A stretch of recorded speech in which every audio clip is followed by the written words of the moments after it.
Tonight on UCentral News, UCO has crowned a new king and queen. Find out more about the homecoming royalty next.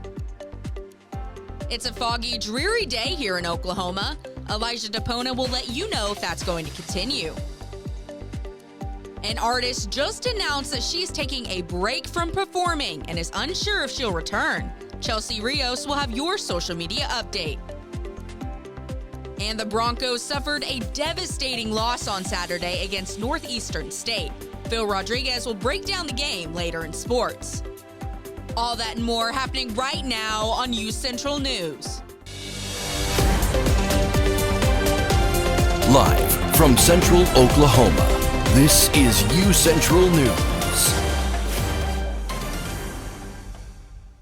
Good evening, I'm Abby Avers. And I'm Valerie Scott. Welcome to this edition of UCentral News. Homecoming has officially wrapped up, and this year Broncos saddled up for a week filled with spirit and tradition. Students packed the stands for the big game against Northeastern State, which ended with the announcement of which outstanding Bronco won homecoming royalty. Benjanique Miller, representing the student ambassadors, and Lane Willoughby, representing Pi Kappa Alpha, took home the crowns. Pi Kappa Alpha also wrangled in the large category title, while the Cadet Leadership Council taking home the small category cup. Last week included events, competitions, and plenty of Bronco pride as students celebrated this year's Saddle Up Central theme. Heads up, Edmond drivers, there is some major construction coming to the city's biggest intersection. The project is expected to begin either later this year or in early 2026 at 2nd and Boulevard. The city's goal is to expand the intersection and improve traffic. The project includes southbound left turning lanes along with separate south, north, and westbound right turning lanes, all to increase capacity and cut down on traffic. The project has an estimated cost of $7.2 million. The construction is coordinated with Main Street and Boulevard intersection project due to shared drainage systems. So expect some delays and add on a few extra minutes to your drive. A driver in Oklahoma had a very surreal close call when he was hit almost head-on by a military warplane making an emergency landing. OKC fire crews responded after it was reported. A National Guard light wing aircraft crash-landed, striking two power poles and sparking a grass fire in a field. The flames were quickly extinguished, and the two people on board the craft reportedly walked away without injuries. Dashcam video later surfaced showing just how close the aircraft came to striking the vehicle, which swerved at the last second as it made its low-slung landing. The driver later told KOCO that seeing the plane coming straight at him was like something out of a movie. Now, it was a very cold one this morning. It was indeed. It's the first day since summer that I've had to actually turn on my seat heaters. So, Elijah, how's it looking out up there? As I'm not gonna lie, it's pretty cold outside, all right? As you can see, we got a temperature of 66 degrees outside, mostly cloudy, right? We're still feeling a little bit of drizzle, but nothing too crazy. We have an east wind of 6 miles per hour, and we got 86% humidity. So you're gonna feel the air, feel the water in the air, I should say. And it feels like 58 degrees just because of how cold it is outside and how cloudy it is. And we keep looking, we look through the allergy index. Out of all the weeks that we've looked at, this has got to be one of the lowest for trees, okay? So as you can see, it's going to be on the low end, right? Beside that, it's going to be grass, all right? And weed and mold are going to be equaled out, all right, in the medium section. So that means that if you have really big allergies compared to how it was last week, this should be a little better overall. As we keep looking, we're going to look at the rain forecast. The beginning of the week is looking very, very rainy. Our chances are very high. Once we hit Tuesday, it's going to be our highest chance we have all week at 60%. But as we keep moving on to the week, as we get towards that weekend, that's when the sun is going to really show out and come out and have us a good time. All right. As we look ahead, as I stated before, we're going to start the week very rainy. But as we keep moving on, we're going to see sunny weekend conditions. All right. But throughout the entire week, we're going to be around high 60s to 70 and mid into low 70s. So it's going to be a cool week throughout the week. All right, and a little fun fact for you is Theodore Roosevelt's birthday, if you're still alive with us. That's all I got. Right back to you on the desk. Well, happy birthday, Theodore. Thank you for that first look at weather, Elijah. This week, President Donald Trump will be sitting down with Chinese leader Xi Jinping for their first face-to-face meeting since Trump won re-election. The talk comes after months of escalating threats between the two countries, but there may be an end in sight. Reed Minion reports. I believe that we have the framework for the two leaders to have a very productive meeting for both sides. U.S. Treasury Secretary Scott Bessent on Sunday outlining the framework for a U.S.-China trade deal to avoid imposing an additional 100% tariff on Chinese imports. I think it will be fantastic for U.S. citizens, for U.S. farmers, and for our country in general. President Donald Trump is set to meet with Chinese leader Xi Jinping Thursday in South Korea on the final leg of Trump's three-country tour of Asia. On Air Force One over the weekend, Trump previewed what he hopes to achieve with the meeting. A complete deal. I want our farmers to be taken care of, and he wants things also. We're going to be talking about fentanyl, of course. I think we have a really good chance of making a very comprehensive deal. Halting Chinese exports of fentanyl's precursor chemicals was part of the framework U.S. and Chinese negotiators reached. On another component of the framework, Bessent said China will make substantial purchases of U.S. soybeans. I'm also anticipating that we will get some kind of a deferral on the rare earth export controls that the Chinese had discussed. Also, the two leaders are expected to finalize a deal to allow TikTok's U.S. operations to continue. In September, the White House announced an American investor group led by Oracle's Larry Ellison would operate the app's algorithm in the U.S. I'm Reed Binion reporting. The federal government shutdown is having a major impact on air travel. The shutdown is now its 25th day. On Saturday, the Federal Aviation Administration listed staffing shortages at 21 air traffic control facilities across the country. The agency says there are 200 air traffic control shortages at different facilities since the shutdown began on October 1st. That's more than 4 times the number of shortages the FAA reported during the same period a year ago. The shortages are disrupting air travel. FlightAware reports there were more than 4,000 flight delays across the country on Saturday. Some of it was attributed to weather delays in places like Dallas-Fort Worth, Texas. One furloughed federal attorney isn't grilling people in court anymore, but he is grilling something else while he waits for lawmakers in Washington, D.C. to end the government shutdown. Alexis Wainwright has the story. Sometimes life serves up a curveball, but in this case, a hot dog. People seem to be responding really well, and I'm just kind of overjoyed. On average, Isaac Stein's new hot dog stand in Noma makes 40 to 50 sales, but he says things have picked up even more. I really feel like the community has my back. It brings me so much joy to make people laugh and smile. For Stein, getting furloughed led to a flavorful fresh start. What would you like? He's opened up Shyster's Dogs on the corner of 1st and M Street in Northeast. He decided in June to get things cooking. He opened up his hot dog stand as an art project, but after the lawyer was furloughed earlier this month, it's given him more reason and time for him to pursue his passion. I really look forward to getting back to my day job. That'll be great. But in the interim, I will keep myself engaged with my project here. The passion for this started at a young age. The idea to do this goes back to childhood. Like I actually was manning a concession stand at a basketball game in my elementary school gym. Actually does make me want to support Shysters more. Not kind of like, oh, that poor man, but kind of more because this gave him an opportunity to expand his vision and to really do this as a passion project. And I think that passion comes through. And word spread quickly. I saw someone's tweet. Leading to long lines for what's also titled as the only honest ripoff in D.C. on the menu. I just want to hook you up, man. He didn't comment too much on the wordplay and artistic parts of his new business, but he says he wants people to interpret it for themselves. Everyone is entitled to their own experience, and all I can say is I'm having a lot of fun. And his customers are relishing every moment. His attorney kind of persona, very professional, very much still in that realm, is really a fun gimmick, I think. Really nice to meet you both.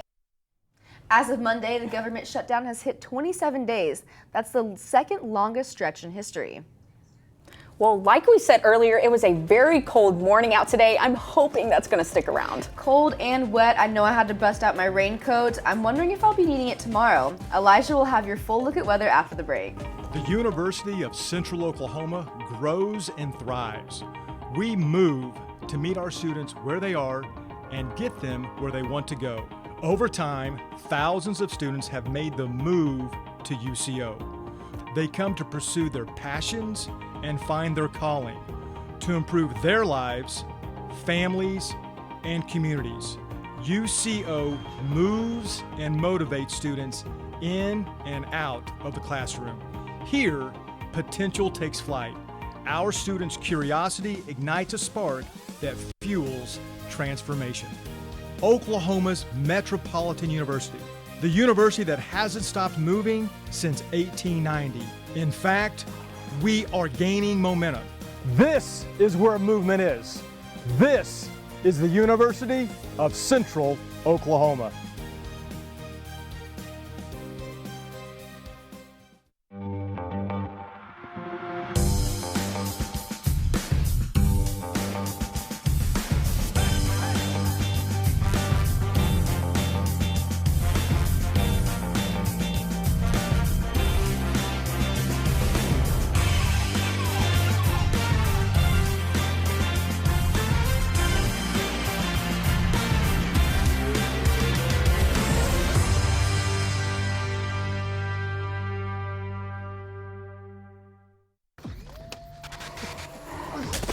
Multiple studies have shown that marijuana can slow both driver reaction and response time, which can be really dangerous.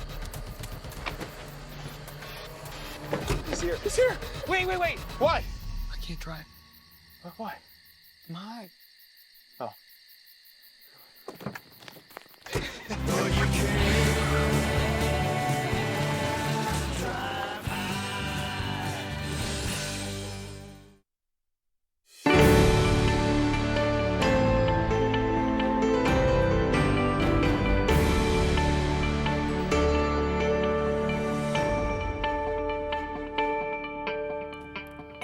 Welcome back.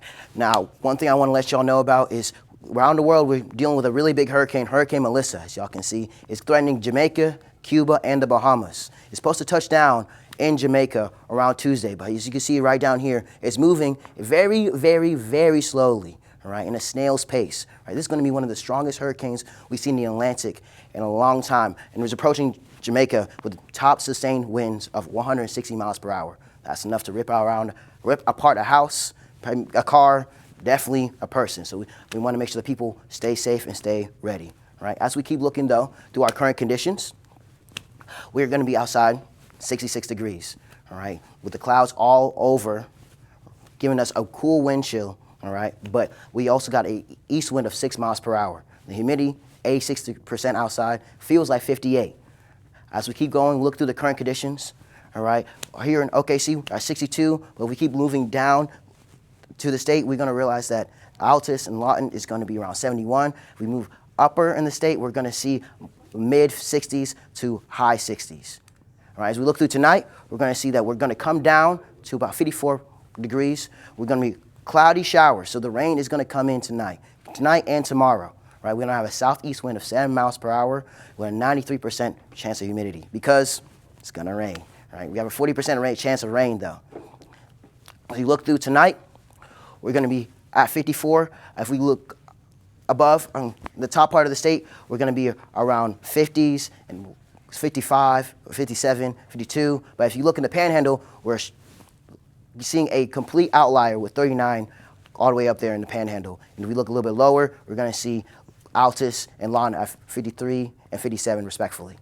As we look through tomorrow, the temperature is going to keep increasing as we keep going throughout the week. How here in OKC, we're going to be at 59. Tulsa is going to be 60. If we look at Woodward, it's going to be 56. Up there in Miami, it's going to be 60 as well.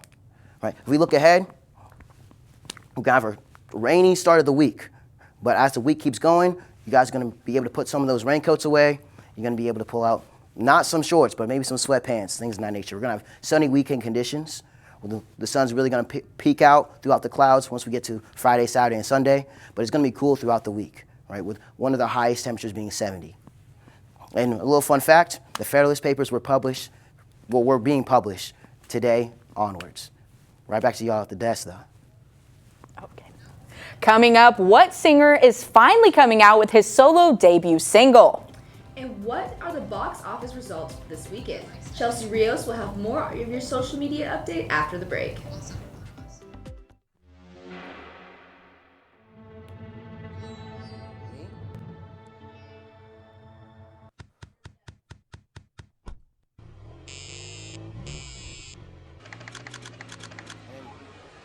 And 2 boxes. There's the next one, right?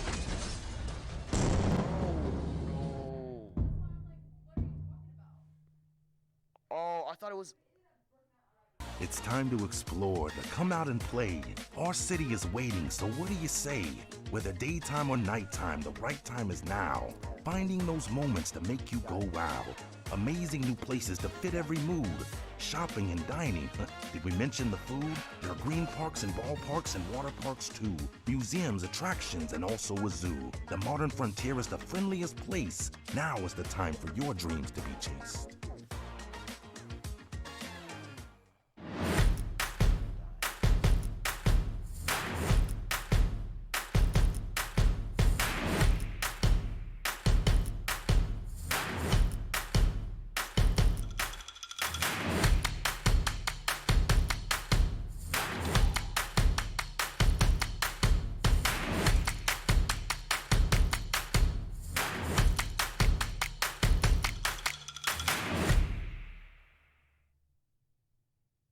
It's the Roadway Replay. Time for the lightning round, Brian. Let's rewind your drive to work. How far did your car travel while you checked your phone? 20 feet, 100 feet, the length of a football field? 100 feet. Oh, sorry, Brian. In just 3 seconds on the highway, your car traveled the length of a football field. Distracted driving? It's no game.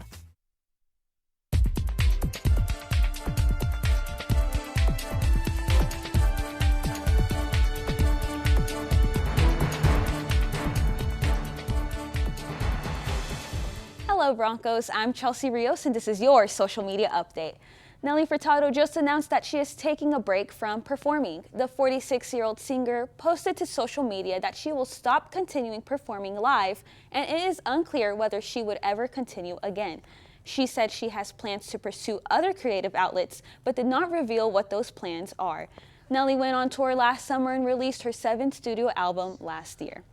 And on to more music news, Kevin Jonas announced a debut solo single. The 37-year-old eldest brother of the Jonas Brothers will finally release his solo single after 20 years of singing with his brothers. A fan on TikTok with the name of Aaron Loves Maple posted Kevin Jonas performing his new solo live with the caption saying, "One of the first times I've ever heard Kevin Jonas sing a solo, and he was incredible." The solo single is called Changing, and it will come out on November 20th. And Netflix just announced a new documentary about Selena Quintanilla. The documentary will have never before seen photos of Selena and her family with stories to accompany them. Netflix said Selena's siblings, Michael, David, and Suzette Quintanilla, will be a part of the documentary. They will be sharing intimate moments like their rise in success, topping charts in the most listened to song of Tex-Mex music, and even about them eating in Tex-Mex restaurants. The documentary will come out on November 17th, with the family of Selena saying they're excited to watch.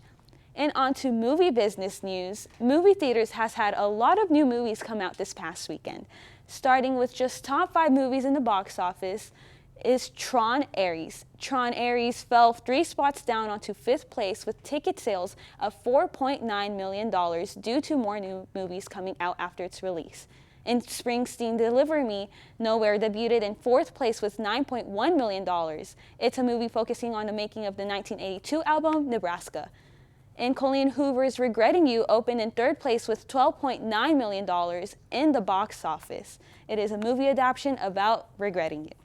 And moving on to number 2, Black Phone 2 fell to 2nd place with $13 million for a 10-day domestic total of $49 million.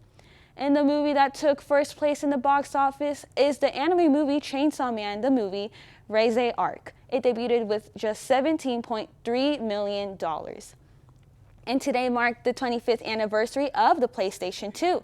Sony revealed last year that the PlayStation 2 had sold over 160 million consoles worldwide since release in the year 2000.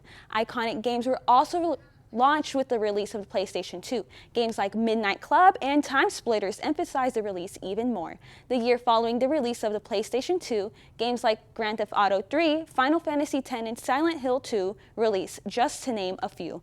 PlayStation 2 is still holding on to the title for most units sold, with the Nintendo Switch falling very close behind with 153 million units sold. Abby, what was your favorite game growing up about the PlayStation 2? On PlayStation, I really liked Little Big Planet. Have you ever heard of that? I loved that game. What about you, Chelsea? Yeah, I love Little Big Planet. That's one of my sister's favorite games. But my favorite game on PlayStation 2 was Dance Dance Revolution Extreme. It really got me into rhythm games growing up. How about you, Valerie?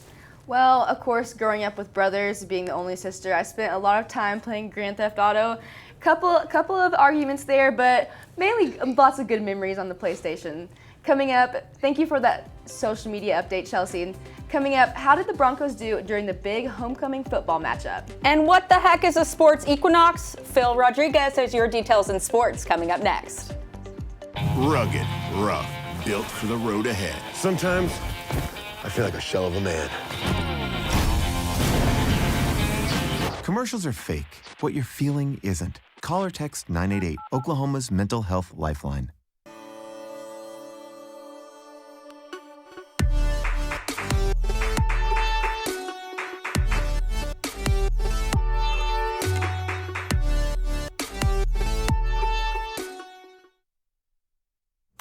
Emma, did you hear?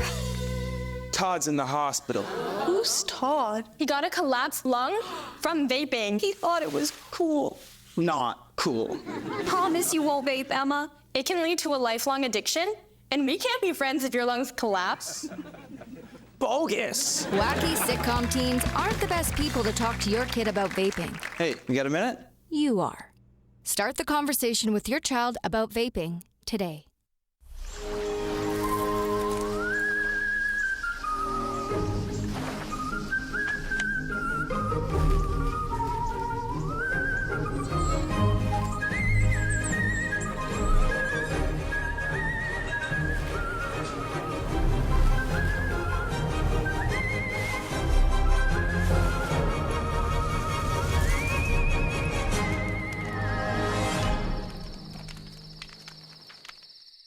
The University of Central Oklahoma grows and thrives. We move forward, daily living the Bronco way, being reflective of our neighborhood, community, history, and Oklahoma. This is what has made us who we are. Oklahoma's Metropolitan University, the third largest university in Oklahoma. This is where movement is. This is the University of Central Oklahoma.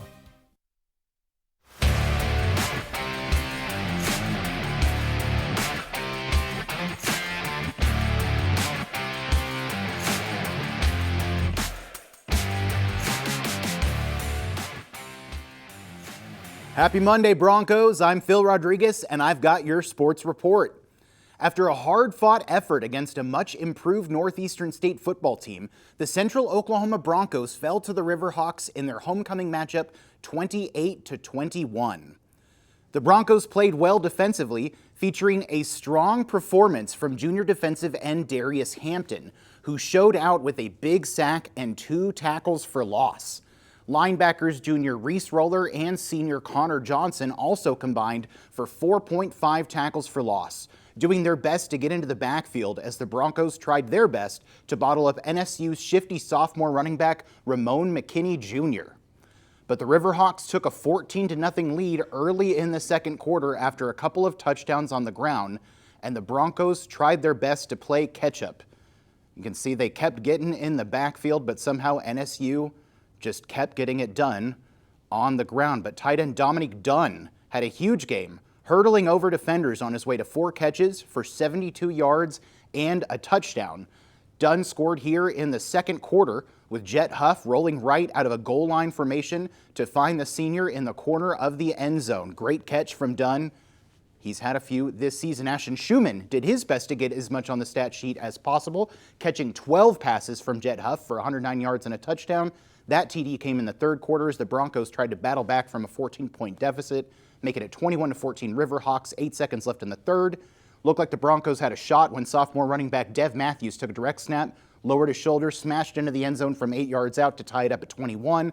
But things went bad for the Broncos as the game wound down, closing the fourth quarter out with less than a minute left, ball on the NSU 14-yard line. Jet Huff has the pocket collapse around him as his pass is tipped, intercepted by NSU linebacker Cale Charbonneau, ending the hopes and the game for the Broncos. This marks the first time that the President's Cup trophy has been awarded to Northeastern State since 2013, when they beat UCO 45-38 in Tahlequah. Well, last week saw games across the Big 5 pro sports leagues across the week, but today they all line up together to make the first true sports equinox day of the year. Starting with, at 7 p.m., World Series Game 3, Blue Jays at the Dodgers. That's Phil's pick. That's the one I'll really be paying attention to. But I've got 2 TVs in my living room because I'm a crazy person like that, so I'll have that Monday Night Football game on too. Commanders at Kansas City Chiefs. NBA has multiple games tonight, including the Thunder playing at the Mavericks at 7:30. For the fourth league, we've got the NHL has 2 games tonight. And then fifth, finally, MLS playoffs. Cut off a little bit, but, you know, as our one of our sports people said when he was in there today, no one cares about MLS. It's true. No, just kidding. FC Cincinnati at Columbus Crew, Minnesota United at Seattle Sounders. There are people who care about MLS. Those are big games in the playoffs. So 5 sports leagues have games all on the same day. Ladies, this does not happen a lot. What are y'all going to be watching tonight?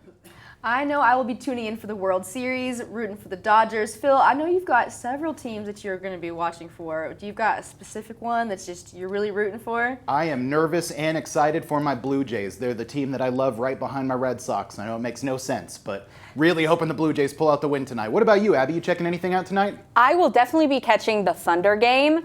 I love the Thunder, but unfortunately my favorite player, J-Dub, is not playing tonight, but that doesn't, I will still root on the Thunder, okay? Thank you, Phil.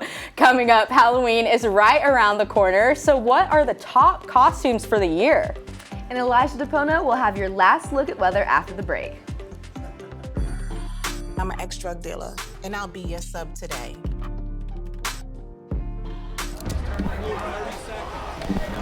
Two milligrams of fentanyl can be lethal. A lethal dose is in here. Who gets it, I won't know. It's cheap, it's potent, and it's profitable. The sad reality is, fentanyl is being mixed into everything now. More kitchen now. Expanding horizons, making room for the new. The modern frontier is ready for you.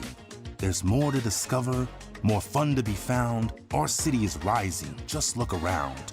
Attractions, adventures, excitement and thrills, rooms of beauty and history where knowledge is filled. A convergence of cultures in spectacular places, open skies, open minds, and wide open spaces. The modern frontier awaits you to embrace it. Halloween is right around the corner, and according to a recent survey, Americans are planning to spend big on costumes. And we've got the top costumes that kids and adults are going for.